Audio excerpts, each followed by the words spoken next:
So I'm Dr. Chanelle Dennis. I am a clinical psychologist and I'm also a registered, accredited cognitive behavioural psychotherapist. And I'm Talisa Mesquitta. I'm also a cognitive behavioural psychotherapist. I'm a registered mental health nurse, and I co-own Melanin Moods with Chanelle. Going to speak to someone or going to a counsellor just wasn't a thing, and not only was it hard for me, it was hard on the whole family. Low self-esteem is a bigger issue than people realise, for sure. And again, I think a lot of low self-esteem comes from trauma, some kind of traumatic childhood experience. Take time to be present and be in the moment and appreciate where you are at now. Then that can really bring a sense of calm, sense of peace, and sense of compassion towards yourself.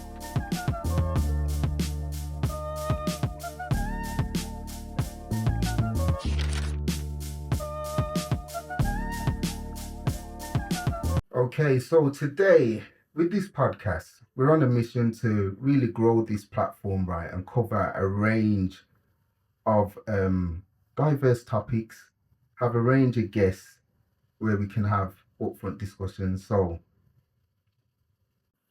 I've did a bit of research, right, and access to mental health care and the quality of care provided remains a key area, to be honest with you.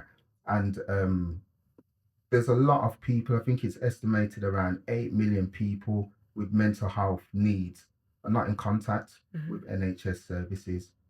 So today, right, we have two highly driven professionals that's going to really dissect this topic with us. They're the driving force, and I won't mention it because I'll let them introduce it themselves, but they're the driving force behind a well-needed organization, with a collective of over 20 years experience in mental health and well-being. They established their organization in 2020, became a CIC in 2023, and they provide specialist support to Black and Brown communities and specializing in providing culturally sensitive approaches to communities who have not always accessed the traditional mental health.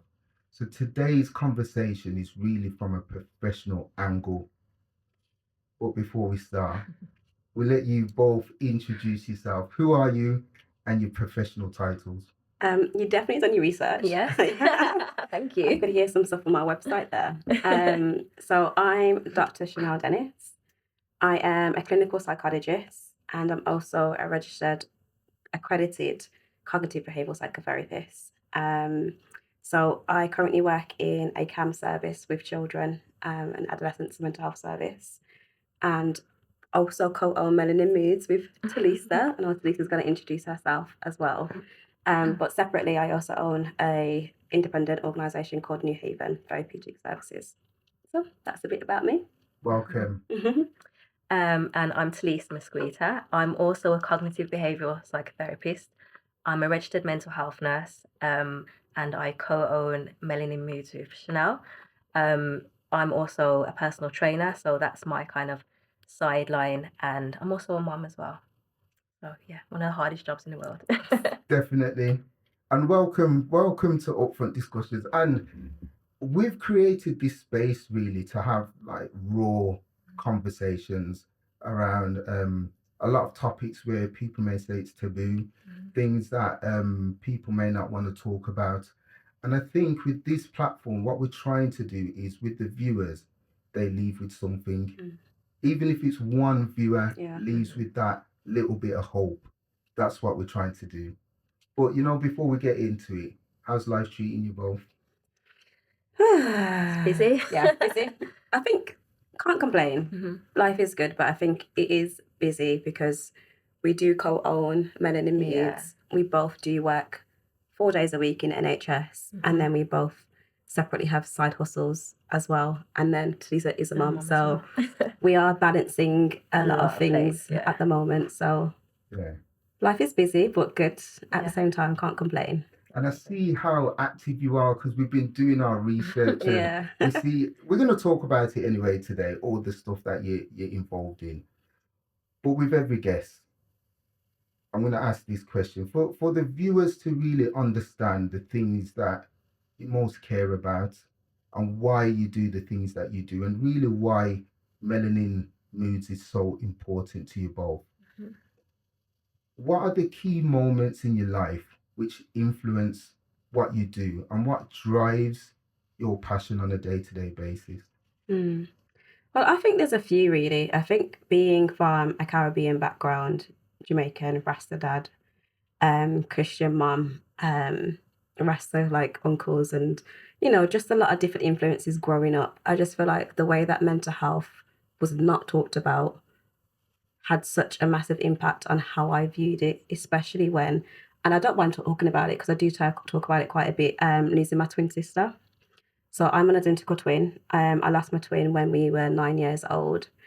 And the approach was like we did obviously deal with it and we went through bereavement and grief, but there was never anything else. Like going to speak to someone or going to a counselor just wasn't a thing. And not only was it hard for me, it was hard on the whole family. Like, I'm not gonna gas us up or nothing, but we were proper cherished in the family. Like we were the first girls after 4 boys. And I have 9 brothers, so we were like quite cherished in the family. So no one sought support after, even though it was quite a traumatic way in the way that we lost her as well. And I can remember at school, I was meant to go to like a group counselling session for other kids who had also lost siblings. And I went to one, liked it, thought it was good, told my mum about it. And she was like, what are you doing? You don't need to go to that. Like, because my mum's also Christian, so we'll be fine. Like, you can pray about it, you'll be fine. So there was just never really an outlet to talk about mental health. And I feel like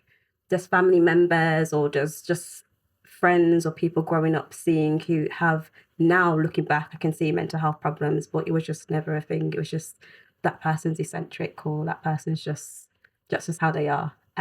So I think that's what really is one of my passions in our community, because we just don't talk about it enough. It's often brushed underneath the carpet. It's often, oh, we can deal with it this way, or you don't talk about your problems. So I just feel like we needed to change that. So that was one of the main passions for me as to why we got into this or why I'm so passionate about doing it. And in your profession, because I guess that you see a diverse range Yeah. of people walking through the doors. Would you say that issue there in terms of brushing it under the carpet, is it cultural? Is it a cultural thing? Do you know what? It's a cultural thing, but I think it's not just our culture. Yeah. I think a lot of kind Yeah. of Eastern cultures as well, like whether they're South Asian or East Asian, they have very similar kind of mentalities, as well as African cultures as well. Yeah. They don't talk about mental health problems as mental health problems. They might call it something else. They might say, it's some kind of possession if they're religious, or they just completely deny that it's a thing. Yeah. Or it's experienced in different ways. So something that I notice a lot for the South Asian community is that it's experiences a physical health problem. Yeah. So they're going to the GP feeling unwell physically, but not necessarily realizing it's because of their mental health that's they're struggling with, which is impacting on their physical health. So, but yeah, it's definitely not like just a black thing. It's other cultures as well. I want to say melanin cultures, which is why melanin means black and brown people, because it's not just us with the cultural kind of barriers, I guess.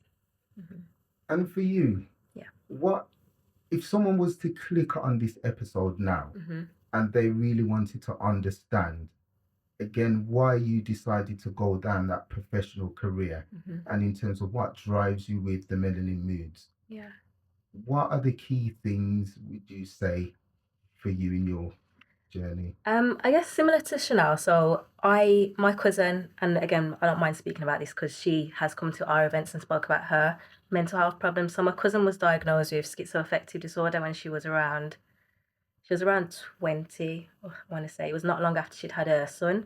And I was around about 15, 16. So when I saw my cousin going through that, it was completely different to anything I'd ever seen before. She's hearing voices, she's seeing things that aren't there, she's, paranoid. And that wasn't my cousin. Like, we grew up really close, so this was just completely different to anything that I'd ever seen before. And I think that kind of led me into becoming interested in psychology and how the brain works, and wanting to be able to do something to help. Because I saw her go through the mental health services, and I saw that it did help at some points, but it didn't always help long enough. Like, she would do well for a period of time and then she would relapse. And she was in and out of hospital, on and off medication. And I think that's kind of my driving force, just wanting to be able to help people who look like me through the services, because I know that Black people within the mental health services don't get the treatment that they deserve. They're often over medicated, they're often not listened to, they don't advocate for themselves, and no one else advocates for them. So I think I wanted to be that change and just help other people. The way I'd seen some professionals help my cousin, because there were some good professionals who helped her, and they were actually Black professionals who really did make that difference to her. So I guess that's kind of my why. Just seeing my cousin go through mental health problems and just wanting to be able to make that difference. How do you separate, in your professional career, just listening to that story, how do you separate that personal drive to the professional, because we can all have empathy when we're working, but how do you separate the two when you're working? For me, actually, I think we was actually having this conversation earlier, just recently at Crown Talks, but I think because we've both been in this field for so long as well, and it's something that we're genuinely passionate about, it has just become part of our personality and our character. Like, I can be having a conversation with a family or a friend, and they say, "Oh, stop giving me therapy." And I'm like, "I'm not actually giving you therapy. Like, this is actually so different from what I will be doing in my therapy sessions." But it feels to them like I'm doing therapy with them. So I think it has naturally just become a part of us. But there is a barrier, there is a line, because you can't be doing therapy with family or friends. I think how we can support is give them advice if they're struggling, or direct them or signpost them to the right services, or, kind of advocate for them. But we can't be doing therapy with them, and I can't support them in the same way that a professional can. So yeah, it's difficult because sometimes the lines can get blurred sometimes. I guess it's about self-awareness as well. It's about knowing when you're doing too much and kind of drawing yourself back, and just remembering that there are professionals out there who you can refer family and friends to, but also kind of giving them the advice that would be beneficial to them in that kind of situation. Before we start talking about, because you've talked about a few now different mental health related disorders, before we start touching on it though, the journey to get to where you are, I mean, you're a doctor, you're a mental health nurse. What was that journey like? The educational journey, because I imagine that it would have been a lot of ups and downs as well, going through that. Also balancing life. What was that journey like for you both? 9 years, 4 degrees. No.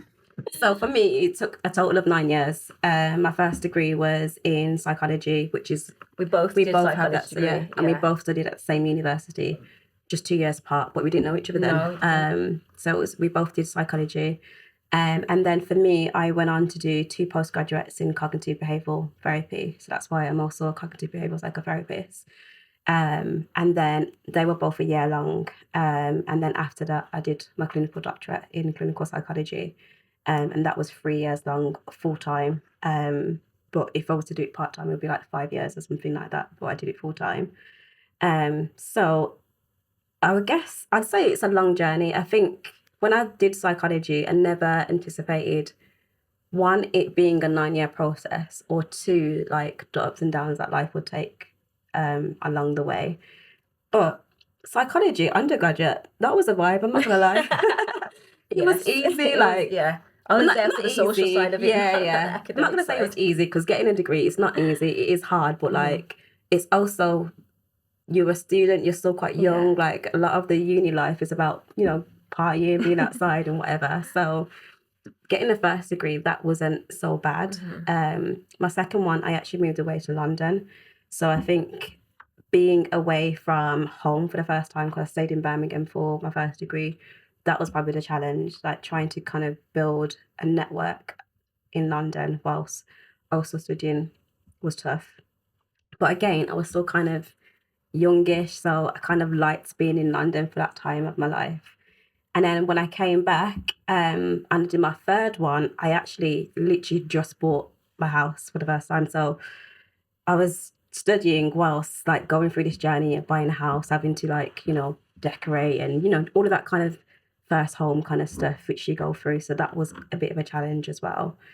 And then, doctorate, I started that just as we came into COVID. Like I found out in like May, 2 months into COVID, that I was going to be doing it in September. And it was a challenge, especially the first year, because a lot of the studying anyway, the uni was online. So doing a doctorate, but online, it's just like, and in COVID, it was a lot. So yeah, there's been lots of challenges along the way, but I don't know, somehow you feel like you're not going to get through and then you get there and I'm there, finished.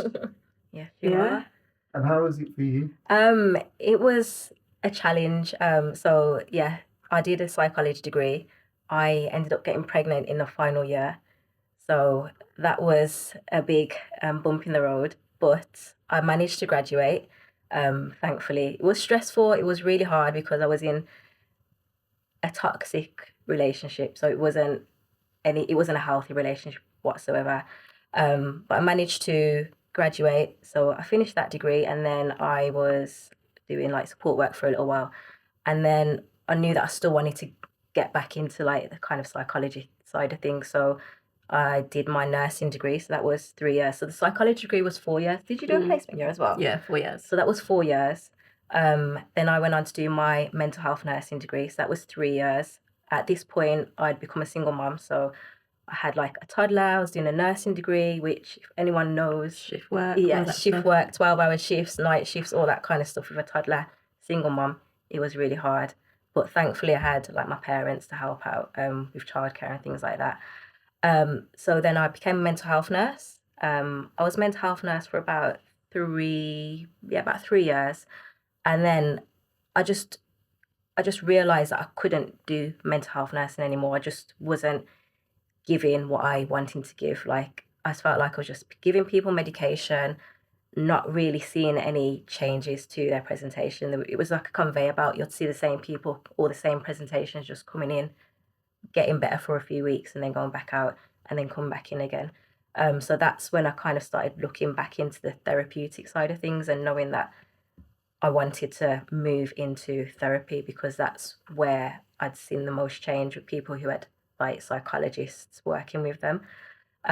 So then I got a job at Aston Uni actually, and that was where I met Chanelle.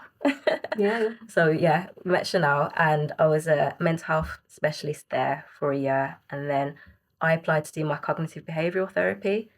Again, I got into that course during lockdown, which was really hard, being behind a screen for the whole year, learning some really complex stuff.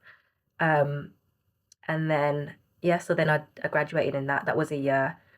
And yeah, that's kind of how I ended up where I am now. So all in all, it's been, how many years is that? 8 years as well, studying to get to where I am.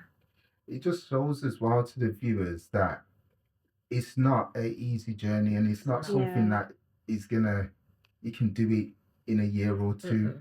And there's going to be lots of ups and downs, but you can get through it. 100%. And this is why we have these conversations. Yeah. So we were speaking to a pro boxer, Deserves Mendes, and he said people often see the final products. When he jumps in the ring, he's in the best shape of his life. Yeah.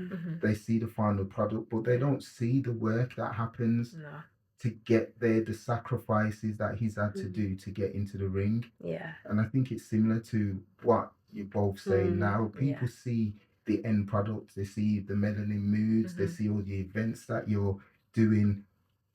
They don't see the journey. They don't often see the journey, and I think it's important that people see that. Yeah. 100%. And I think we try to do that on social media, especially like our independent but professional Instagrams that we have. Because especially when I was doing my doctorate in my final year, I had a lot of bereavements. It's like back to back bereavements, and I had to have an extension to get my thesis completed so that I could finish on time. But I was quite mindful of sharing that aspects of it anyway on social media, because I think sometimes you can just see the end product and not realize the journey that you got you there, or feel like, you know, life is just good for everyone. Actually, you know, everyone's going through some real things. So yeah, I think we try to be mindful of that, and sharing aspects so that people can see the real journey, the accurate journey, not just a highlight reel. Yeah. And you've mentioned about the highs and lows of life, because we all have mental health. Everyone's got mental health. Yeah. But mental health related issues. So I want to talk about some of the different areas that you specialize in, because we've got PTSD, you know, you've talked about psychosis and so forth. Really just start digging into what are the different mental health related issues, and how do you identify, because look, we all have bad days, right, where we think you're staring at the TV and nothing's getting in there. If I was to go to the doctors, they'll say, well, you're depressed. Like, no, it's just, you know, just a bad day. A bad day. How do you separate that, your mental health, to going into an issue? I guess it's the length of time that you're experiencing those symptoms. Like with depression, if you have to be experiencing 3 or more types of symptoms, whether it's like lack of energy, lack of sleep, low mood, poor appetite. What else is there? Lack of motivation, hopelessness, perhaps suicidal thoughts. If you're experiencing, you know, 3 or more of those for a period of 3 or more weeks, that's then when they would say, okay, this could be depression. If it's just the odd day here and there, then that's just a bad day. So that's depression. And so anxiety would be similar as well, experiencing a certain number of symptoms for a certain period of time. That's when they would say, okay, this is anxiety or an anxiety disorder. Because anxiety is an umbrella term. There's loads of different disorders that come under this umbrella term. So PTSD is one. You've got health anxiety, you've got social anxiety, you've got phobias, you've got OCD. Social anxiety, did you say that one? Yeah, so social anxiety. I think that's stress. Yeah. So again, if you're experiencing a certain number of symptoms for a certain period of time, that's when it might be classified as, okay, this is a clinical problem, not just a bad day. And that's all measured in the DSM, so the Diagnostic Statistic Manual. Break that down, because there's going to be people listening that may not understand what that is. So what is it? So the DSM-5, which is what it's currently on, is basically what the psychiatrists use to diagnose people with mental health problems. So it has all the mental health problems that you could think about in there. So it's quite a hefty book. And it has each kind of mental health disorder broken down into what it is, how it impacts you, the symptoms, and how long someone needs to be suffering from it and for before you can be diagnosed with it. So that's what most kind of psychiatrists use, or even though we don't use it in the same way quite formally, that's what we would use to measure whether someone's experiencing a mental health problem or not. Why do you think, right, from your professional perspective, why do you think, because entering into mental health services, I've spoken to a few people about this, and they've said for people of colour, it's the most traumatic experience for them entering into services. But I want to get that from a professional perspective, because it's people that I've spoke to that's not in the profession. So from your perspective, what is the barriers and the issues in terms of entering mental health services? From my experience, when I was a nurse, we would see, especially Black people, in the worst case scenario. So when they had let their mental health deteriorate to a point where they had to be sectioned, because they were either a danger to themselves or a danger to someone else, where they perhaps weren't fully in touch with reality. So everything's heightened in that situation, and that's perhaps when the police do have to be brought in, person might have to be restrained, and that can be really traumatic as even a professional to witness. So as the person going through it, I can't even imagine how traumatic that must be for them as well. But I think that's the key point. A lot of Black people don't seek support in the early stages of experiencing mental health problems. They wait till it gets to the point where they've completely lost touch with reality and they have to kind of be sectioned in that way for their own protection. So I think that's probably one of the reasons why it's so traumatic for people, Black people coming into the mental health services, because of the way that it's done when they're at that point. And the thing is, and we'll talk, because we are going to go into the melanin moods, but you mentioned early intervention, and your organization can be seen as that part of that early intervention. So I'm hearing that it's really important for early intervention before it gets to that stage where you're in crisis. We spoke about therapies as well. So you've got clinical, therapies, and you've got the holistic therapies as well. Again, that has a stigma behind it in terms of medication and the side effects of medication. But from a professional, point of view, what's your thoughts on both the pros and cons of, the clinical intervention and the pros and cons of that more holistic, that therapy? Because you mentioned CBT and so forth. I think it works in combination, really. I think like therapy is good, and I think everyone should try therapy at least once, because I don't think you should wait until you're experiencing a mental health issue to seek it, because therapy can help just to have a better sense of self. But therapy often is like you're seeing a therapist once a week for an hour, so it does need a whole kind of further therapy around that, which might be more holistic stuff. So just the way that you eat, exercise, so this is a PT, like having other things in your life that's going to help with your mental health problem is going to be a great thing as well. Medication, for me, I don't have a problem with medication, and I think for certain mental health problems it's needed and it's necessary for mental health. But I think especially when it's a first instance of mental health issue, I always recommend that the person tries therapy or something else before they go down the medication route. That's only with certain mental health conditions. With some mental health conditions, you might need to go to medication as at the first point. But yeah, sometimes it's medication, therapy, and the holistic stuff. It's all three. So I don't think they counteract each other. I think they kind of actually work hand in hand quite well together. And there's a lot of research that shows that when you do have kind of all three, or at least medication and therapy, that's when people make the best kind of recovery. But I guess my view on medication is that I've seen it work. I've seen it work for like my cousin. I've seen it work for a lot of people who, when I was a mental health nurse, but then I've also seen it not work. It's very individual. There's loads of different types of medication. There's loads of antidepressants, loads of antipsychotics. And most of the time it is about trial and error. Yes, there are side effects, but every kind of drug that you take is going to have a side effect.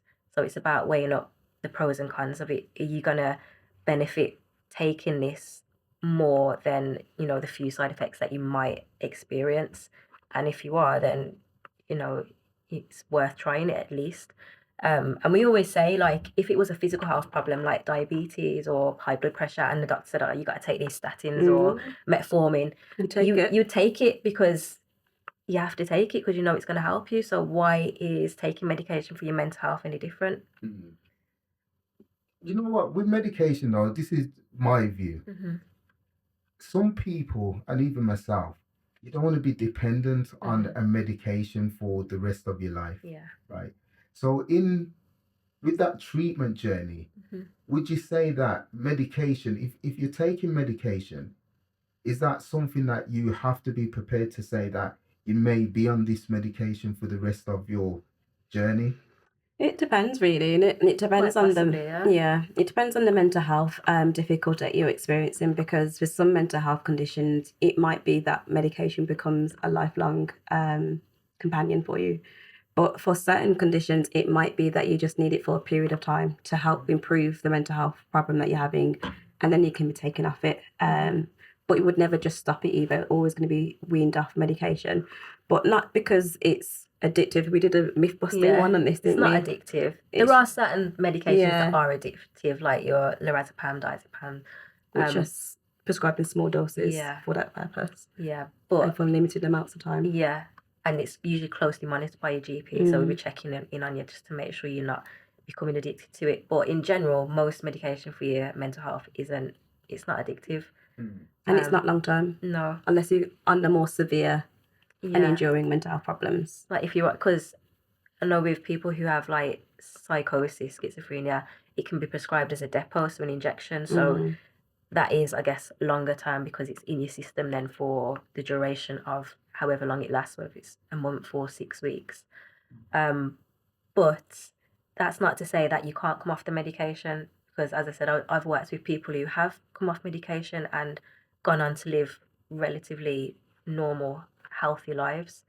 But then I've also seen people who always have had to stay on, even if it's just a small dose of medication, just to keep their head above water, because it almost acts as like a buoyancy aid. It keeps their chemicals balanced enough for them to then be able to keep going and doing the other things that are keeping them healthy, all the other holistic stuff, whether it's going and doing exercise or going to talking therapy, giving them that motivation to actually get up and go to it. Yeah. Well, because before I used to work in addiction, and what you find, I've always found that challenge between substance misuse services and mental health services, and you've mentioned diazepam. Yeah. One of those is the big things in terms of addiction. Yeah.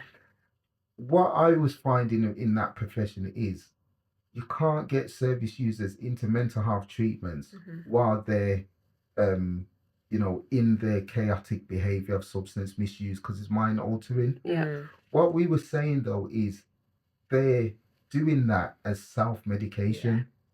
Yeah. Do you find that in your profession from a mental health perspective? Yeah, I used to work in drug and alcohol services as well. So I always used to think that was interesting. Like mental health services wouldn't accept someone if they're in the middle of it, but then often they are using substances because they're struggling with mental health. For us now, like I do, and I have worked with people who might be using low level like drugs, but it's when, I think you said keyword there, chaotic, when it's kind of like chaotic or they're coming into sessions still under influence, those sort of things, is that when therapy isn't going to be helpful anyway, because you're just under the influence, you're not really taking anything in, so there's no point in having the session. And also for safety reasons as well, when you're under the influence, it's not going to be appropriate to do that. But I see a lot of people who like they're smoking cannabis or they might be using some sort of other illicit substance, and we're always going to be encouraging them to kind of come off it or to reduce it or to not drink altogether, whatever it may be that they're using. But if it becomes to an extent where actually it's becoming problematic and they can't attend sessions on time or they're coming under the influence, then that's when we'd say, okay, you need to address this, because it's not just the mental health now, it's this that's becoming an issue. So it's like a very fine line. Like mental health services will see people who use substances, but it can't be to an extent where it's going to be negatively impacting on the session itself. Yeah. And that really leads us nicely onto the Melanin Moods, because with all the experience that you've just mentioned, so you've got the personal experience of what you've gone through, you've got the professional experience, so you see where the gaps are within the services. I want you to really now talk about the Melanin Moods. How did it first come together? How did you start pulling Melanin Moods together? We was talking about this the other day, and we really couldn't pinpoint exactly when or where. Even though we studied together, we didn't meet each other again until we both worked at Aston University in 2018, 2019 times. And I think it was 2020 October, it was Black History Month, and we were thinking about doing something. I think though, maybe it was because, remember, we used to do those workshops for Black History Month at Aston Uni. Yeah. So maybe that's where it kind of started. So we put together a series of workshops for Black History Month at Aston Uni within our job role. I think that maybe kind of started the ball rolling. Yeah. So that was our own initiative as well. We wanted to create something specific for the Black students for Black History Month at Aston University. So maybe, yeah, we probably kind of Yeah. bear from there. But I think because having worked in mental health services, one, we don't see Black people in the services as much as we would like. Two, we know they don't always culturally get met in the way that they need to be. So we were just like, let's do this. Yeah. I think, and perhaps because we come from the areas that we come from, like Yeah. we're from where these people are from as well. We're from, inner city Birmingham. Yeah. We've grown up seeing things that, not many of our kind of white counterparts have seen. We've grown up seeing some really, traumatic things. And that just makes us more relatable. We know what these patients are going through because we've experienced it ourselves, or we've at least got family members who experienced it, we've seen it. So we wanted people to be able to come to us and talk to us knowing that we know what they're going through. And I think that's what a lot of people kind of appreciate as well. And just certain like cultural things that just didn't need to be explained. Yeah. Like it's just We just already get it. understood. Yeah. So which is different if you in some like traditional services where they just don't get it. Like I always use this as an example, like with spirituality as well, or faith backgrounds, like for Muslims who believe in jinn, or for Christians who believe in duppies and demons, like for mental health services or traditional mental health services, they might think, oh, that person's experiencing a psychosis or they're hearing voices or something like that. But actually, that's sometimes just a cultural belief that someone has. That doesn't necessarily mean they're having psychosis or hearing voices. So just things like that, like just things that just don't need to be explained because it's just understood. Not to say that anyone is seeing jinn or like it's automatically, it's just a cultural thing, because it's not going to be that simple either. But just having that background knowledge and awareness that actually it could be this that's going on. Let's not automatically jump to this as a condition. Yeah. I think that's so important as well. And I'm glad you've mentioned it, because one of our episodes we were speaking with Stuart, he's an army vet. So he served in Afghanistan and a lot of the Gulf War and so forth. Yeah. That's one of our early episodes. He mentioned the same thing, and he says that in the military, when there's a lot of people, because the suicidal rate is high in the military, and he was mentioning is that more people die when they return through suicide than out at war. Yeah. One of the things that they've done is they've started a service, and the key reasons for that is he mentioned when they go into mainstream mental health services, nothing wrong with the professionals there, but they don't understand. Yeah. They don't understand. And he said that was the biggest thing when he called it reintegrated back into society, because they're fighting him, but it's regimented. He couldn't reintegrate, and the professionals couldn't understand. In regards to Melanin Moods, what is it, and what's the key ethos of Melanin Moods? What are you trying to achieve with the Melanin Moods? So we have 3 main initiatives to offer support for events, workshops and therapy.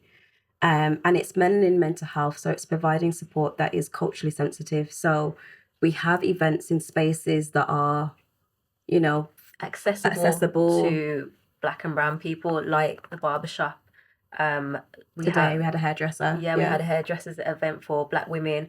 We have social events in like bars, because we know this is where Black people are comfortable going to the barbershop, going to the hairdressers. We go to the bars because we go to brunches, we go for nights out. So it's just about making mental health accessible to the wider community, knowing that these are the places that they feel most comfortable. So we're bringing the mental health to them.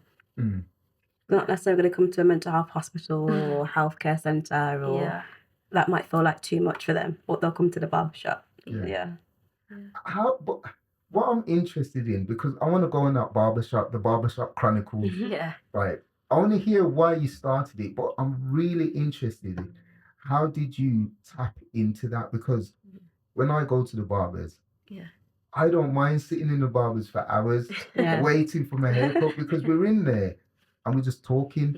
So like everyone's just talking. It's like a community. You walk into the barbers you probably don't know people Mm. by first name terms, but because you see them in the barbershop, Yeah. you start sharing Yeah, things yeah. with them. How did you two tap into that, and how do you create a safe space for? Because let's get it real now, men, we don't talk a That's what lot. they think. That's what people think. But Break when it down. given the right space, you will. Yeah, trust me. How have you created that space for men to Yeah. really open up? So I guess like the backstory is because Melanin Moods has been established since 2020. And like Barbershop, the first one was October 2023. No. August. We started in August 2023. And what we were realizing is that like women would come out in their droves to our events, like, but men just weren't showing up. And we're like, it's not just a service for women. Like we want to be reaching out to the men as well. And then I was having a conversation, so shout out to Miles, with a friend of mine.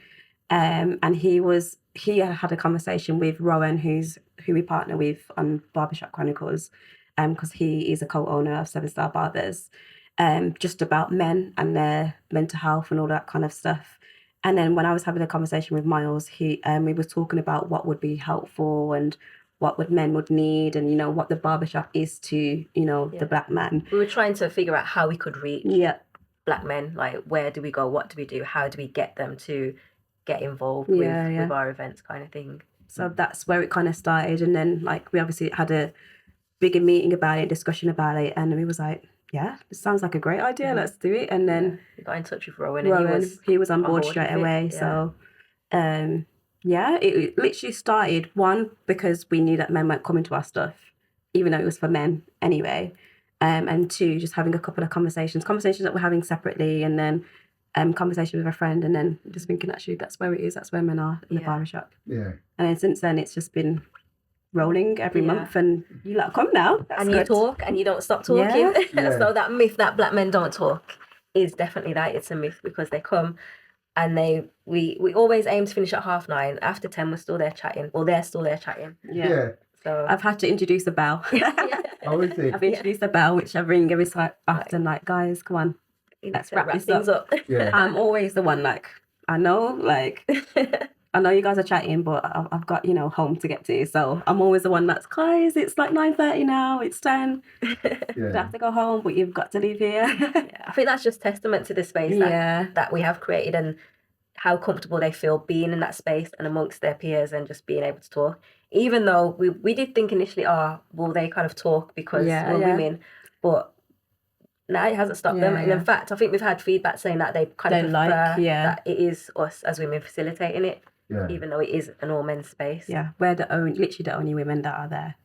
Yeah. But yeah, they said that they like that 2 women facilitate it because it brings a bit of softness into the conversation. And also, what I think, they don't say this, but I think it does allow them to be a bit more vulnerable, a bit more open. Although they don't like the word vulnerable, but it does allow that. Watch them be like, next one. Next time they come, Chanelle, why did you say that? But so I think we just bring that softness that allows them to have those conversations, because we are mental health focused. So that's what we want to talk about. And like, because I know there's other like mental health, other men's events or groups, but what we are doing at Barbershop is a little bit different in terms of the mental health focus.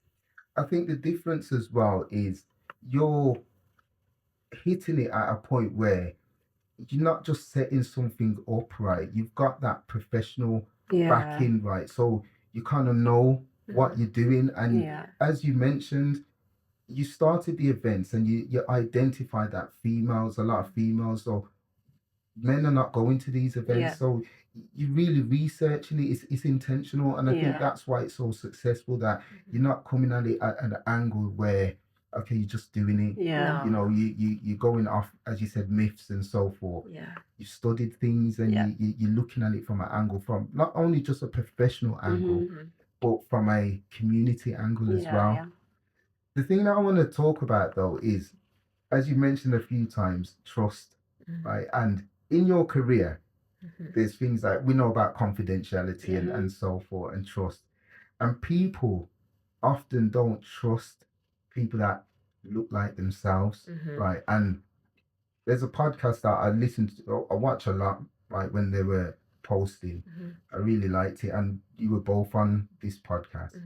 And there was a part in there that really gave me a lot of food for thought, and I thought about it a lot after that. It was around, right, people going through trauma and so forth, and seeing ethnic minority, black and brown people in positions of power, right? And it was along the lines of, we don't really like to see people in those positions of power. Number one, from your perspective, why, do you see that in your journey? And number two, going back to the Barbershop Chronicles, how has that landed so well? Because you're both professionals, although you're in the community and you know how to articulate yourself, you still got people see that professional background, but you've been able to penetrate that. And I'm interested to know how you've done it. That's a good question. Okay, so we did have the similar conversation again today, because we had an event today, and we were talking about seeing black people or brown people who look like us in a professional capacity. And we had a little bit of a debate, because there were some people who were saying that they would feel more comfortable seeing black professionals, and then there were some people saying that it's this kind of over familiarity. They don't want someone who's too familiar with their culture or things like that being the person to be caring for them in that way.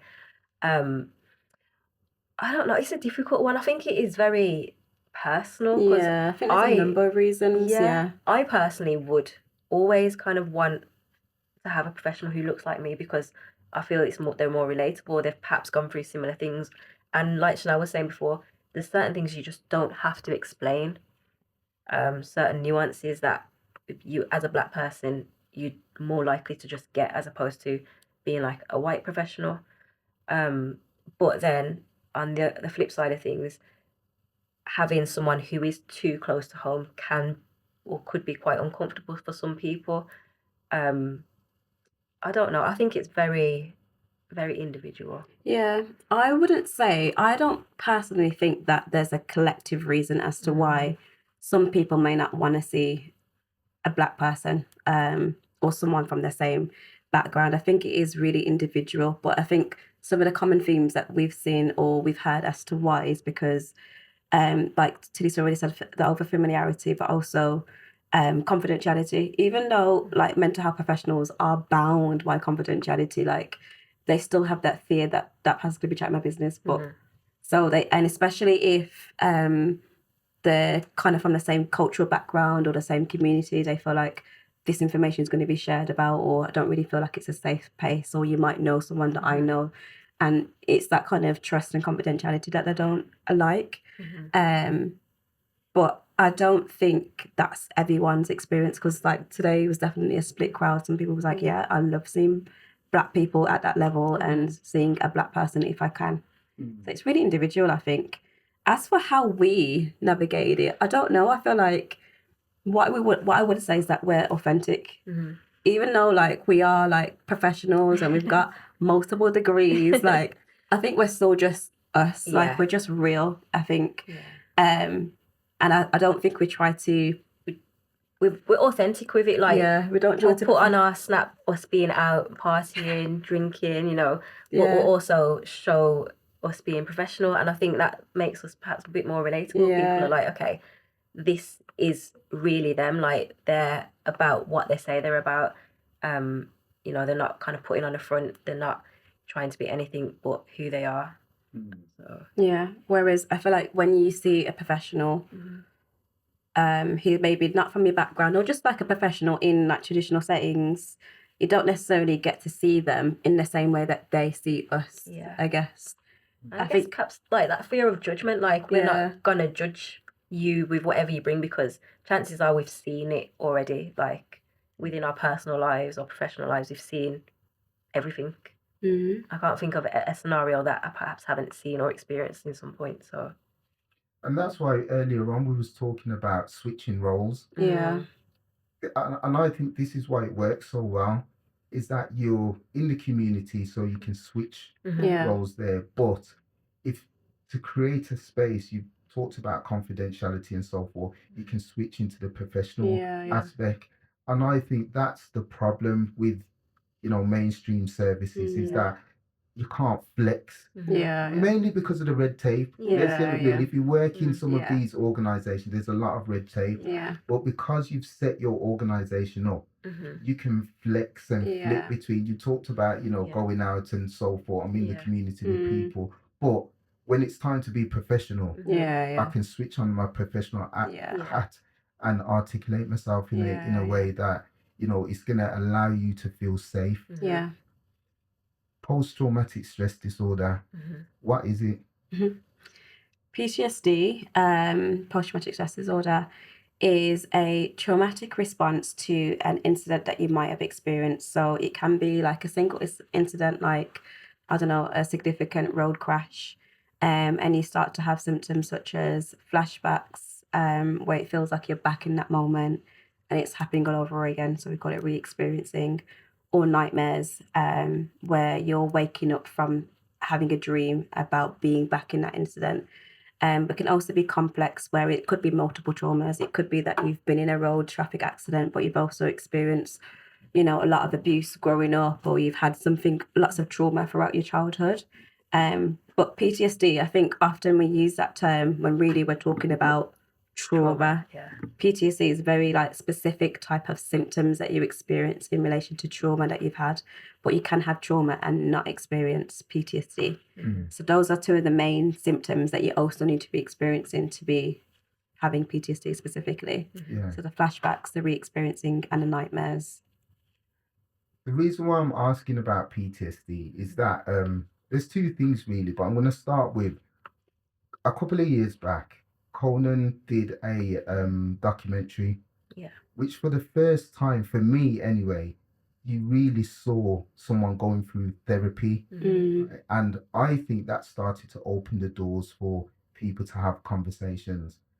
Let's really get it real now. In our community, we know that there's some tragic things that's happened. There's knife and gun violence. There's victims of it. You've got the perpetrator that's been convicted of it as well. There's multiple layers. There's people that's moving around with a group of people, and they've lost someone. One of them's been murdered or so forth. There's also the abuse. In some of the reports, there's a lot of people that's undiagnosed PTSD. Do you find, what's your take on it? Because in my view, there has to be a lot of people just in our community that's suffering from. You can't, know that your friend of 20 years has been shot and, stabbed or gone, or even some of these school kids that, their classmates been stabbed and never seen them again. What's your views on that from a professional angle? I think you're right in saying that there's a lot of people walking around experiencing PTSD symptoms and they're not aware of it. And perhaps it is because sometimes we become desensitized to it because of the environment that we live in, because some of these things unfortunately become normal. We see, especially in the city of Birmingham, you see shootings, you see stabbings all the time. And I think the more you see it, the less it affects you. And those symptoms, gradually. I mean, PTSD usually is after a period of, it usually occurs after a period of 6 weeks. That's when they usually start to say, okay, if you're still experiencing these symptoms after 6 weeks, that's when it's kind of PTSD. But trauma in general, I think that's perhaps what most people are walking around having experienced trauma. That would be without kind of extreme flashbacks and nightmares, but things like hypervigilance, that's kind of a classic sign of trauma. And I think a lot of people are walking around with all of these symptoms, but just perhaps not even knowing that that's attributing it to the trauma that they've experienced because they're just so used to seeing these things on a regular occurrence. Do you think that's because as well, in terms of seeking help, there's a lot of people with low self-esteem but high egos? Does that play a big part in it? Oh, 100%. Because often it's a mask in it. So The low self-esteem might come out as anger, or it might come out as anger for men specifically, for women as well, but more so you see the presentation in men. Anxiety, depression, it will come out as something else which feels more acceptable, or something that it feels more comfortable for someone to acknowledge, rather than it being really because you're struggling with low self-esteem or self-confidence. But yeah, it does. And often you don't really get to this. Like someone could come with depression, and then you start assessing them and you realize actually it's not depression. You probably experience a depression, but actually really it's because of how you feel about yourself. So yeah, I think low self-esteem is a bigger issue than people realize, for sure. And again, I think a lot of low self-esteem comes from trauma, or some kind of traumatic childhood experience. I'm from the kind of point of view that trauma is everything. Impacts on everything. I agree. Yeah. I would go out on a limb and say literally 95% of mental health problems are the result of trauma. And we're just not aware of it. We're just desensitized to it, or it's just, as Black people, we were saying this earlier as well, you just kind of have to get up and get on with it, because life's going to keep moving, and if you stop, then you're going to get left behind. Yeah. In the music as well, because I sent you both something to listen to before this episode. And what struck me is, because I listen to a lot of music, I use it as therapy. I listen to the words of things, right? And when you talk about things like drill music and so forth, people are talking about things, but they're opening up about certain things. Like I try to read between the lines, right? And I know some of it's for entertainment, but the clip that I saw and I shared with you, that young man had a whole conversation with his mom after, because I think some of the things that he was saying, his mom may not have heard that before. Yeah. Having listened to that, what's your views on that and that form of therapy? Because I know there's a lot of people that may be making music and they're pouring their heart out in, could be a cry for help, really. Yeah, I think people kind of share their pain in lots of different ways. And I think music is definitely one of them. But it could also be like art, like a lot of artists, you might look at their creations and see that there's a lot of pain in it.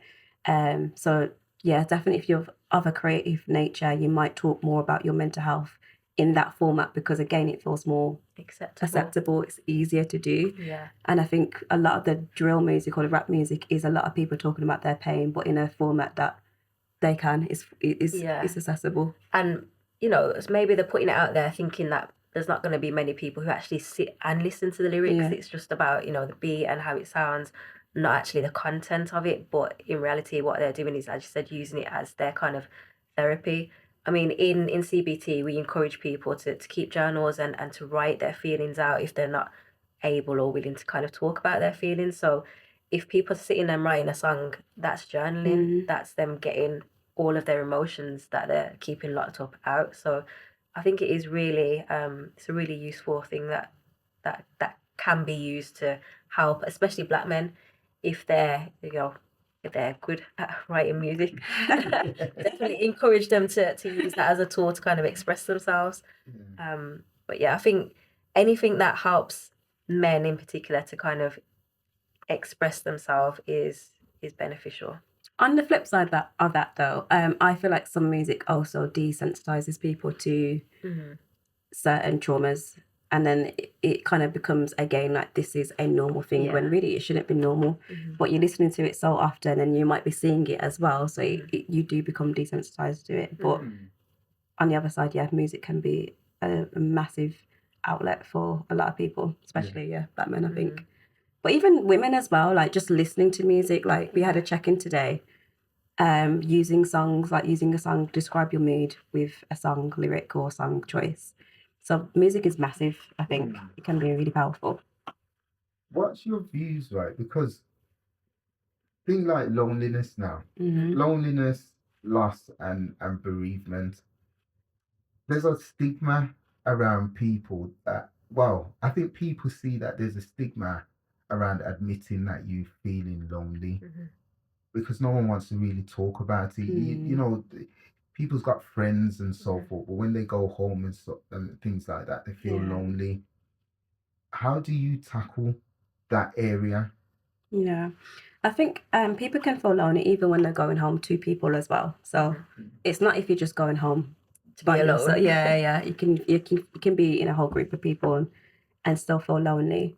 And again, we were talking about this today. I think what we try to do is be very open and transparent about it, because like you said, it is a bit of a taboo. But I think if you can just be transparent and say, actually, people are experiencing loneliness, or I've experienced loneliness, and yes, it is a normal thing that a lot of people experience. Like, there's no shame in that if you're if you're feeling lonely. But I think it's also a mask. So if someone's experiencing loneliness, they'll talk about something else instead, but really it's because that's what's going on for them. But with bereavement and grief, I feel like people are more open about that. But I feel like there's a people feel like you have to move on from that quite quickly and then stop talking about it. After a while, it's a bit uncomfortable to talk about bereavement or like there's an loss. acceptable way to grieve, kind of thing. Or an It's not be done acceptable this- time. a certain period of time to, okay, you can be sad for a few weeks, then you got to get back to business, kind of thing. I don't know if that is just within the Black community. I don't think it is. I think that's society in general. Yeah, I think that's across. I would say with bereavement and grief, it's across the board. That there's this kind of expected you grieve for a little bit, because even in most professional organizations, like, you get however much time to go off on compassionate or bereavement leave or compassionate leave, and then they expect you to get back at work in 2 weeks. But what's 2 weeks when you've lost someone that you've loved? To say children go through that grieving cycle, especially when you take them to nursery for the first time, or they're going to school, when you leave them, they don't know that you're coming back, and they go through that grieving, cycle. They probably don't know that they are. Yeah. But in the professional world, they say kids go through it, and they kind of like cope throughout the day. Yeah. I want to talk about narcissists. What is it? Because over the past couple of years, you hear that word bandied around a lot, right? It's a buzzword now. It's become a buzzword, and in the lead up to this, I googled it. A lot of it came up regarding men. So what is, from a professional angle, what is narcissism, right? And is that a mental health related issue? Yeah, so people can be diagnosed with narcissistic personality disorder. The way people nowadays use that term, a lot of it's misunderstood. People Overused. It's overused. If someone's perhaps being a little bit manipulative, or especially when it comes to women using the word about men, it's often to do with like controllingness, manipulative, gaslighting. But I think in terms of the actual diagnosis of narcissistic personality disorder, it's a lot more intense. It's personality disorders are usually the result of traumatic childhood experiences, and they develop these personalities in order to cope with whatever they were going through. So in a sense, it's just a it's a complex kind of coping mechanism that they've developed, but it's unhelpful because it then impacts on the way that they relate to other people and the world, and they may come across as being more manipulative, or they may be manipulative liars, and what other kind of impulsive liars. I think one of the big symptoms, I say big symptoms, I don't know if that's the right word, but is an inflated sense of self.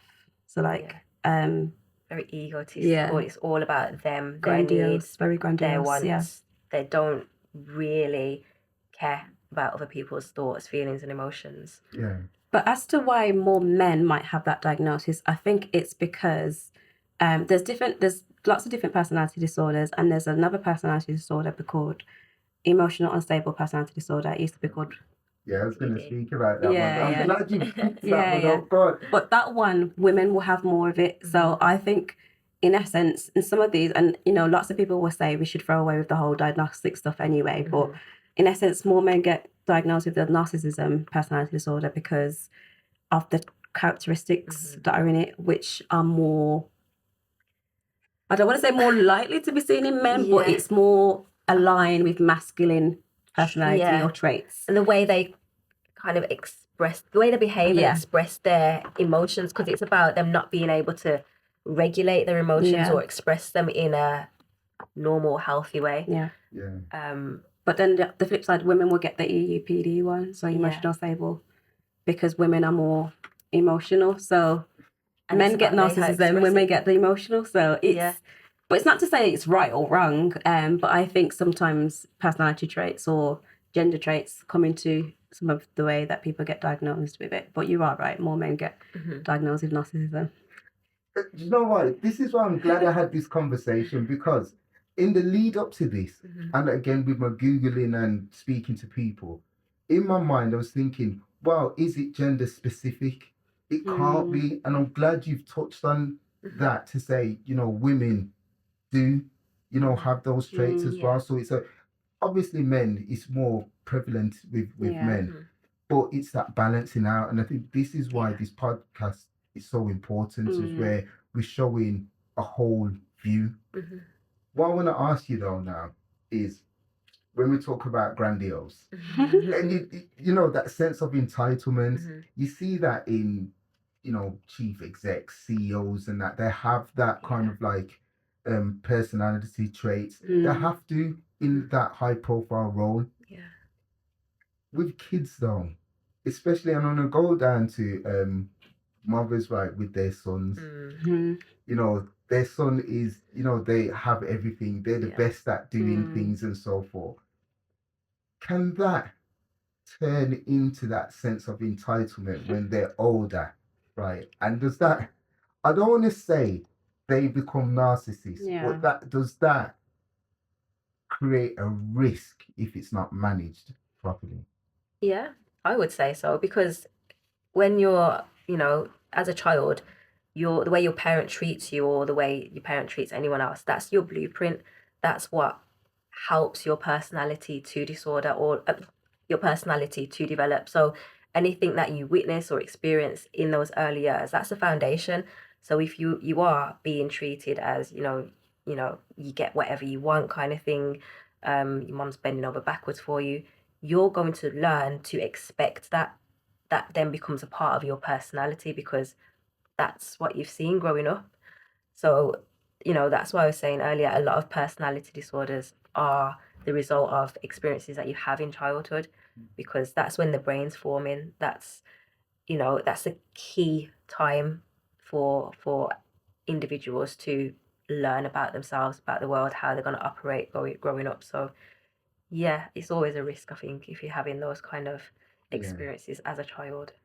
But also with that as well, I think personality disorders are sometimes they're on a spectrum, because you mentioned about CEOs and high flying people sometimes have some of those traits, and I feel like you're right. Some people, they need it in order to get to that level. And when I was training in personality disorder, that's how one of my lecturers spoke about it. Like, we could all probably map ourselves onto, you know, a personality disorder at some point. Like, you might have been narcissistic at some point or had an inflated sense of self at some point. Like, it doesn't mean you're narcissistic, but you maybe had elements of that at some point in for a purpose. So sometimes I view it like that, and I feel like I quite like thinking about personality disorders as a pendulum. I think there's some people who are on extreme, and you do fully have that personality disorder, whatever it may be, narcissism or EUPD or paranoia, whatever it might be. But sometimes some people might be on the lower end. You just got a little bit traits. But also with that person, with narcissism as well, it tends to be the lack of care and attention that leads to narcissism, because that's what they're trying to do. They're trying to get that love, they're trying to get that care that they didn't have when they were younger. So it could be the case as well with, you know, parents who love on their sons a lot, but it's not always that. Sometimes it's the parent that didn't love their child develops the narcissism. Can you treat or change a personality though? Because if you've got a personality trait, and this is what I was thinking about when I was reading up on it, if someone has narcissistic traits and that personality, you know, disorder, can you change someone's personality? you can have those incremental wins, but can you change someone's personality? And for the, I don't want to say victim, but somebody that's on the receiving end of it, that person may have changed, but it doesn't necessarily mean that they're going to forgive them for that change. Yeah. For me, I think it really depends on the person who may be experiencing that PD, personality disorder. I'm going to say PD because it's a mouthful. Because there has to be a willingness, And a that willingness. self-awareness, they have to acknowledge that this is something that is perhaps a problem. Because if you're not firstly aware and then secondly willing to work on managing this or changing or developing in ways so it's not having an impact on maybe yourself or on the relationships with people, then it's really difficult to change. Like working with PD is often long-term intensive work that you'll be doing, seeing someone for years. Because like you said, it does become so much part of your personality. It starts from childhood, it's part of your attachment with your parents or your caregivers, and it just kind of lays a template for who you develop as a person. So it does take quite long, intensive work to do that. And I think a lot of the work also needs to be done with people around that person as well, because they need to learn how to manage how they interact with that person.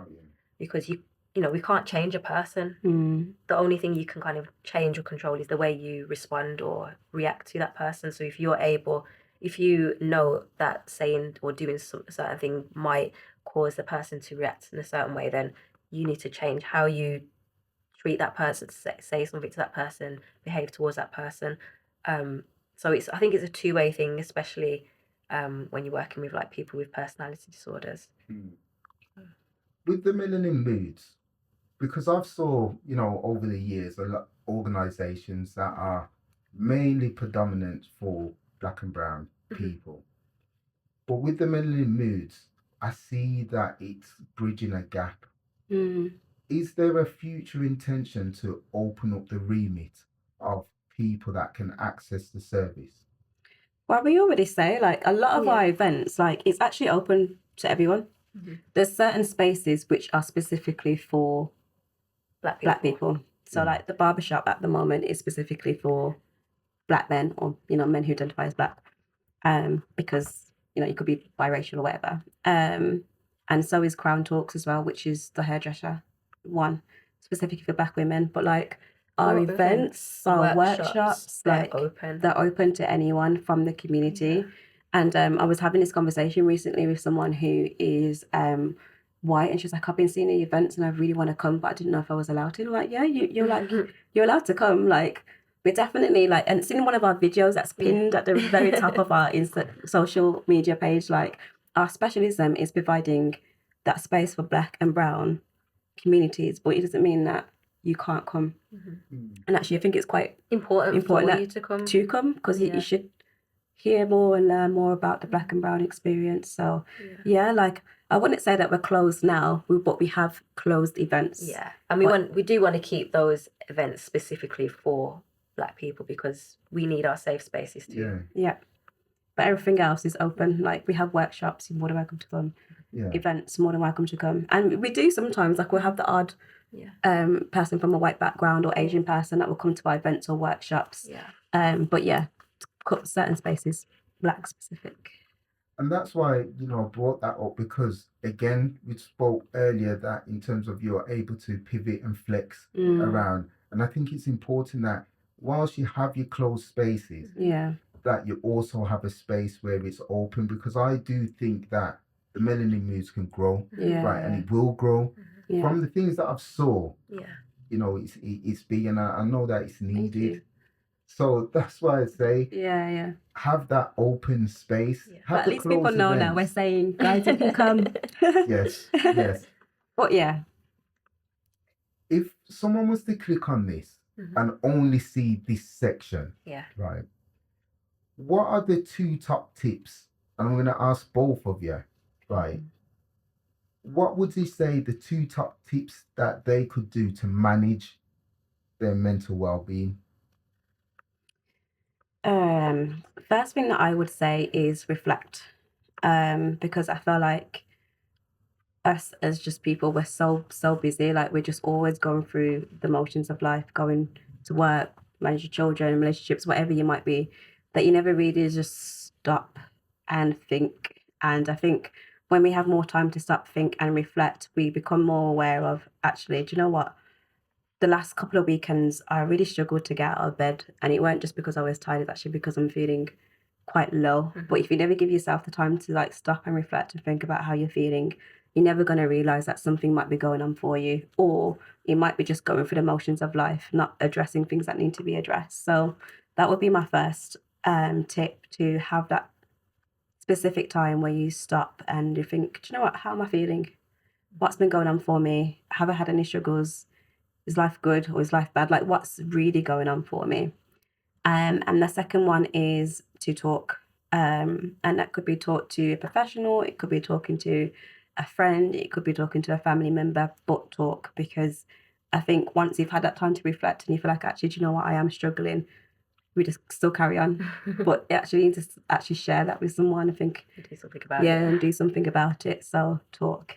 But also, family and friends can't give you therapy. A professional only can do that. Yeah.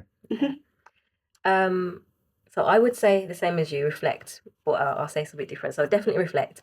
But I would say just practice being mindful, being in the present moment. A lot of the time we kind of get caught up with what's next, or, you know, thinking about things from the past that, again, we can't change, we can't do anything about.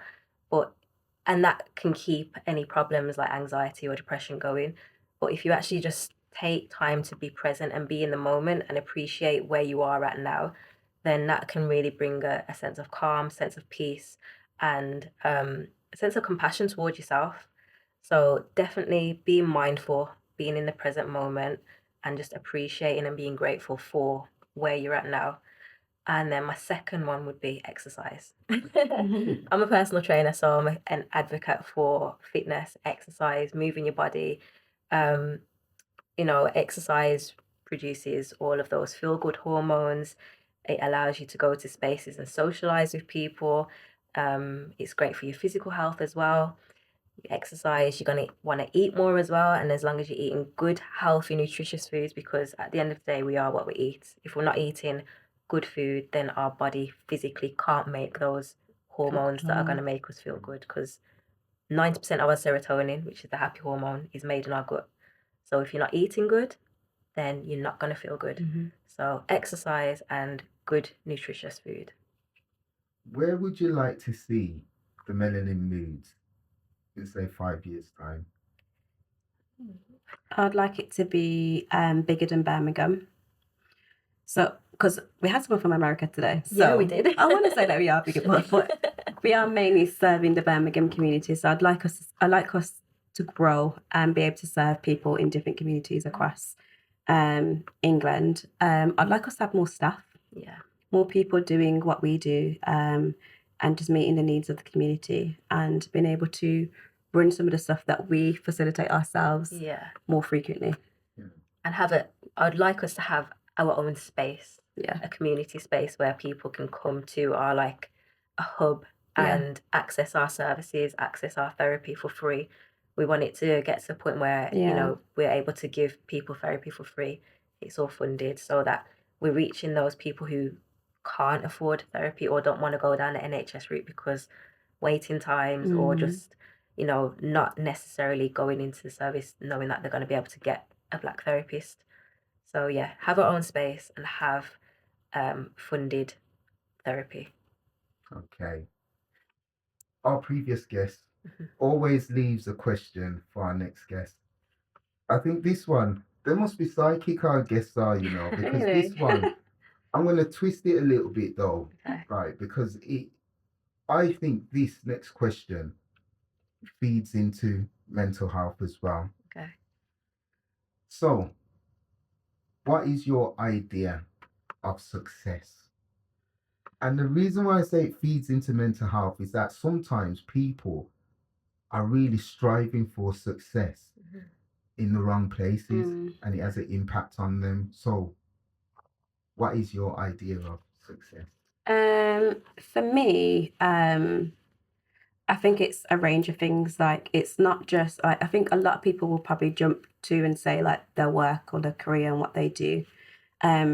and getting to a certain level as success. But for me, it's like being happy, being content, having a healthy family, like enjoying life, getting the time to actually be in the present and enjoy what life has, having good health, that success, and being able to do the work that helps others. So it's not necessarily about how far I get or how high I get or how big Melanin Moods grows. It's just about, one, being able to serve the community, but two, like being content and happy whilst I do it. And I would say the same. Peace of mind. Success to me is just having peace of mind, just knowing that everything that I need taken care of, such as, the financial stuff, doesn't need to bother me. I don't need to think about it. It's just taken care of. But having peace of mind where I can use that time to think about what I actually really want to do, what makes me happy, spend time with my family. I don't have to worry about my health because, my health is good. Peace of mind to me is the true definition of success. You said you changed it up a little bit. What was the original question? That was the question, right? But I was pulling it together in terms of bringing it to a mental health element. Yeah. I'm going to ask you these two for our final question. And it's to both of you. Okay. Knowing everything that you know now, we spoke about your journey before you went into your profession, some of the ups and downs throughout your life. Because you're both sitting in front of us now as two professionals, really, striving to make change in the community. You wasn't always there. If you could go back and speak to the younger Chanelle, if you could go back and speak to the younger Talisa, what words of encouragement or advice would you say to her just to get her through those difficult times that you both spoke about? I don't know if it just sounds too cliche to say keep going, like it will all be worth it in the end. But also, like younger self, don't be afraid to speak up. Because I feel like culturally as well, we might be pushed to silence. Children are seen and not heard. But just speak up and don't be scared to, because that could change your life.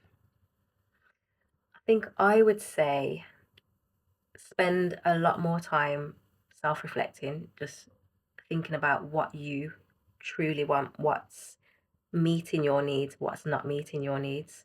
Don't be afraid to make hard decisions.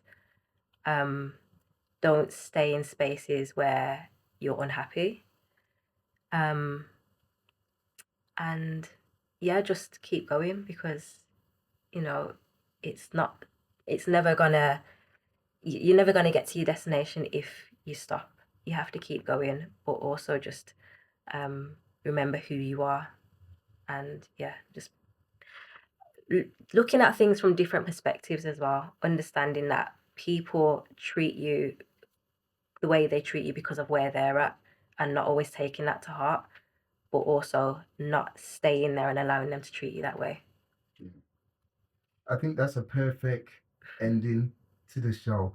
We could be speaking for the rest of the evening because it's an interesting topic, but I think I always try to end it like this because I believe, even if it's just one person that clicks onto this episode, those final words, they may be in their darkest hour and they just want to hear something to elevate them. So if we've helped one person, we've done our job. Yes. We've done our job. Yeah. Listen, thank you for coming up. We really appreciate you both. If there's anything that we can do for you both as a platform, the doors are always open to both of you. Thank you. It's been a great conversation. Thank you. Thank you.